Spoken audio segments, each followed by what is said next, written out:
Your SOC dashboard says the team detects incidents in 6 minutes and responds in 20. Sounds great. Then an audit asks one question. When did the bad activity actually start? The room goes quiet. The 6 minutes started when an analyst opened the case, not when the signal first appeared. The 20 minutes ended when the ticket was closed, not when the account was contained. That is how SOC metrics become theater. This episode is about MTTD and MTTR numbers leadership can trust. SOC metrics are measurements for how well the security operations function detects, responds, and improves. In NIST-style language, they connect the detect and respond functions to evidence. MTTD means mean time to detect, but the honest version is detection lag, the time between the first observable evidence and the moment the SOC recognizes it as suspicious. MTTR means mean time to respond, but for SOC reporting it should usually mean time to contain, not time to finish paperwork. If the account is disabled, host isolated, or malicious session revoked, containment happened. If someone simply clicked close on a ticket, it did not. Before clean SOC metrics, leaders manage by volume and mood.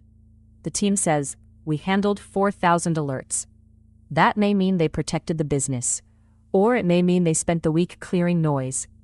A noisy rule can make the SOC look busy while real cases wait. A slow investigation can disappear if the ticket is split, merged, or closed early. Without honest MTTD and MTTR, staffing decisions turn into arguments. Engineering work gets aimed at whatever is loudest. A CIEM helps here because it already holds alert times, event times, case records, rule names, and analyst actions. The trick is measuring the right timestamps. Build the measurement from timestamps. First, record first evidence time. That is the earliest reliable event tied to the incident in the SIEM, identity logs, endpoint logs, or network logs. Second, record detection time. That is when a rule, analyst, or automated process identified the activity as worth investigation. MTTD is the gap between those two. Third, record containment time. That is when the risky access, host, process, or exposure was stopped. MTTR is the gap from detection to containment, or from first evidence to containment, if your leadership prefers total exposure time. Pick one definition, publish it, and never change it quietly. Then add false positive rate per rule, median, and P90. Here is a clean example. At 0810, identity logs show an unusual sign-in pattern for a finance user. At 0818, a CIEM correlation rule alerts. At 0826, an analyst confirms the behavior is suspicious and opens an incident.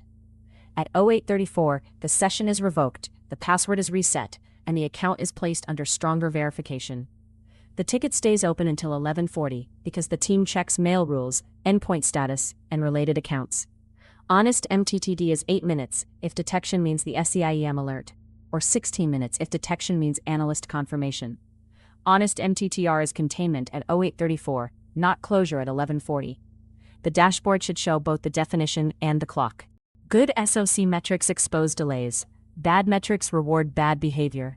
If MTTR ends when a ticket is closed, teams learn to close fast and reopen later. The number improves while risk stays the same. If MTTD starts only when an alert is assigned, backlog vanishes from the report. If you use averages, one strange month can hide the normal experience, or one long incident can make the team look broken. Medians are better for the main view. Add P90 for tail pain. Track false positive rate per rule, because noisy detection content steals analyst time. Metrics do not prove security by themselves. They show where to inspect. The SIEM is the measurement hub because it collects timestamped evidence from many systems. It is not the whole stack. Endpoint tools help confirm what happened on hosts. Identity logs show sign-ins, sessions, and account changes. Network tools add connection context. Case management records analyst decisions. Automation tools may record containment actions. UEBA can add baselines, such as unusual access for a user or peer group, but it still needs clear outcome tracking. The leadership dashboard should not be 10 pages. One useful dashboard is enough.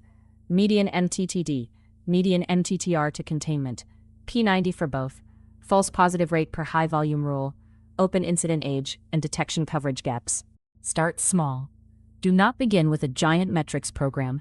Write down your timestamp definitions on one page. First evidence, detection, analyst acknowledgement, containment, recovery, ticket closure.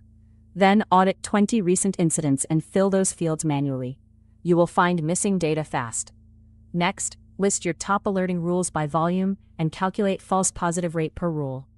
A rule that fires all day and rarely produces action is not free. Tune it, retire it, or change its routing. Use medians first, not averages. Publish one dashboard that analysts and leaders both understand. Review it every week with one question: what delay can we remove? Recap in 3 beats. First, MTTD is detection lag. Measure from the first reliable evidence, not from the moment the queue looked at it. Second, MTTR should mean containment time for SOC reporting. Ticket closure is administration, not risk reduction.